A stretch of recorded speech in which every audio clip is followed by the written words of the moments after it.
ஹரிஷ் குட்டி களத்தில் இறங்கி விட்டார். என்னென்ன இருக்குதுன்னு செக் பண்ணிகிட்டு இருக்காரு. என்னம்மாக்கா என்னென்ன எடுத்துகிட்டு போகிறான் பாருங்க.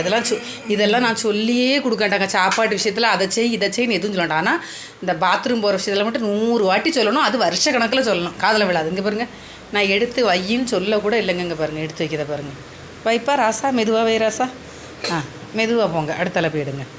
போய் எடுத்துகிட்டு வாங்க. அடுத்தது எடுங்க. போங்க, அடுத்தது போய் எடுங்க. வேறு என்ன எடுக்கணும்? கொழுக்கட்டைங்க. கொழுக்கட்டையை குட்டி குட்டியாக வச்சு இட்லி பொடி போட்டு பரட்டி வச்சுருக்கேன். அப்புறம் சாதமும் கொஞ்சம் இருக்குது. 2 வச்சு அட்ஜஸ்ட் பண்ணி சாப்பிட்டுக்கிட வேண்டியதான். மக்கள் இதை எடுத்துகிட்டு இதை யார் எடுத்துகிட்டு போவா? இதை யார் எடுத்துகிட்டு போவா? இந்தாங்க எப்படி? 2 கை. கொட்டிடாத. அப்புறம் அவ்வளோதான் சுவாகா. அப்புறம் இட்லி பொடி கொழுக்கட்டை இல்லை, மண் கொழுக்கட்டை தான் சாப்பிட்ணும் எல்லோரும். எடுத்துகிட்டு வரேன்.